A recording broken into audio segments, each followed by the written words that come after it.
avant d'acheter un Toyota MRS,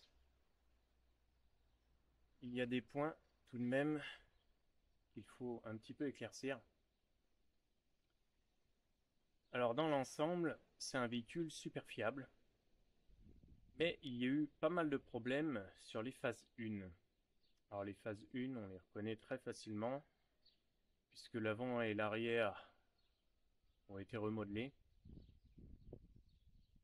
Et alors sur les phases 1, il y a eu un paquet de problèmes en fait sur le moteur, et principalement dû à un seul problème. Au niveau des segments racleurs, et les segments racleurs ont engendré quelques casses moteurs, et le problème c'est que avant la casse moteur, souvent liée à la destruction de la céramique dans les précatalyseurs, les moteurs fatiguent et bouffent de l'huile.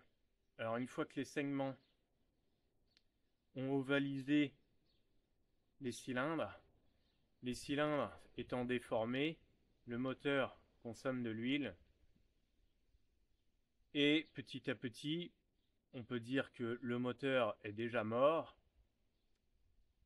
Et la dernière étape, c'est que avant de casser, l'huile et de la calamine, on va dire une sorte d'huile pourrie brûlée s'emmagasine dans les précatalyseurs qui ne sont pas prévus pour gérer de l'huile brûlée. Les précatalyseurs se trouvent plus ou moins bouchés, détruits, et ils finissent parfois par casser, et les débris des précatalyseurs en cassant peuvent éventuellement remonter dans les cylindres, et là le moteur est complètement KO. Alors avant que les moteurs se cassent, ils consomment de l'huile, parfois beaucoup d'huile. À partir du moment où le moteur consomme beaucoup d'huile, on peut déjà dire qu'il est mort. En général, on va plutôt changer le moteur plutôt que d'essayer de le refaire. Sur les phases 1, il sera conseillé de faire les vidanges très régulièrement. Pas tous les 15 000, mais plutôt tous les 5 000 grand maximum. Alors, les phases 1, on les reconnaît assez facilement puisque à l'avant,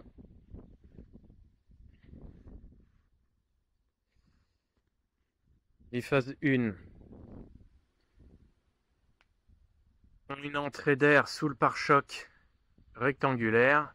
Les phases 2, comme celle-ci, ont une entrée d'air en forme de bouche qui fait déjà un peu plus moderne. Alors à l'avant, on n'a pas grand chose à faire à part des niveaux. Rien à faire à l'avant. Dans l'ensemble, c'est un véhicule super fiable qui ne consomme ni de frein ni de pneus puisqu'il est super léger. Il pèse environ 1 tonne, que ce soit en phase 1 ou en phase 2. La phase 2 est un tout petit peu plus lourde, mais pas grand chose de spécial à ce niveau-là, hein. C'est à peu près les deux mêmes véhicules.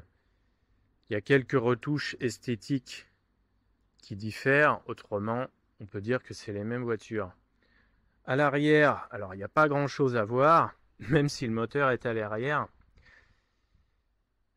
L'entretien est super simple. Il y a un petit peu de démontage, il est vrai, pour accéder au filtre à air. Ça, c'est vrai que c'est pas le top, mais bon, ça se fait facilement. Alors, on a des clips à enlever. Ici, au niveau de la boîte à air, c'est juste un emboîtement. Et il faut accéder aux clips qui sont ici. Alors, on en a deux. Un ici et un de l'autre côté. Pour accéder aux clips, il est préférable de déconnecter la batterie. Une fois que Une fois qu'on a poussé les cosses, on a un petit peu de place, on passe la main, on enlève le clips. Et on a éventuellement le jour où vraiment on veut remplacer le filtre à air, on enlèvera le collier à partir de là et on enlèvera le dessus de la boîte à air. On peut dire que dans l'ensemble, ça se fait assez bien. Au niveau de la chaîne de distribution, rien à faire. Aucun problème, aucun souci de tendeur ou quoi que ce soit. Par contre, pour faire les vidanges, il y a un petit peu de boulot, mais on peut dire que ça se fait bien. Alors, derrière le véhicule,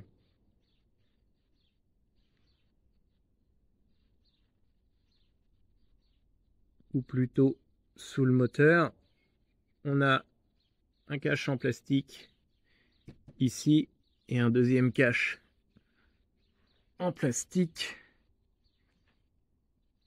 qui est vraiment sous le moteur. On enlèvera le cache en plastique, on accède facilement au carter d'huile de vidange et au filtre à huile. Alors ces deux caches sont recouverts par une sorte d'insonorisant, un anti-vibration, qui peut éventuellement plus ou moins prendre feu parce que ça ressemble à une espèce de mousse. Alors peut-être qu'elle est un petit peu traitée pour ne pas brûler, mais elle peut éventuellement commencer à se consumer si un mégot entre par les entrées d'air qui sont sur les côtés du véhicule. Alors je ne recommande pas spécialement de boucher les entrées d'air avec des grilles très très fines, mais c'est vrai que on pourrait éventuellement faire ça. Alors ça arrive qu'il y ait des mégots qui rentrent par ici, mais on peut dire que c'est quand même assez rare. Ce n'est pas une fiabilisation que je recommande absolument, mais on peut éventuellement le faire si on a peur que les petites mousses prennent feu ou commencent à se consumer. Sinon, on peut dire que c'est un véhicule sans problème. À part des vidanges, il n'y a pas grand chose de spécial à faire. Et heureusement d'un autre côté, parce que il y aura peut-être des petits soucis pour bricoler le véhicule.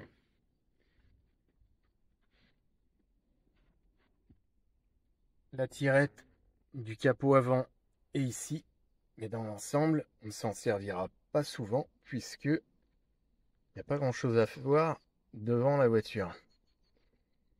À part quelques fusibles, rien de spécial à voir.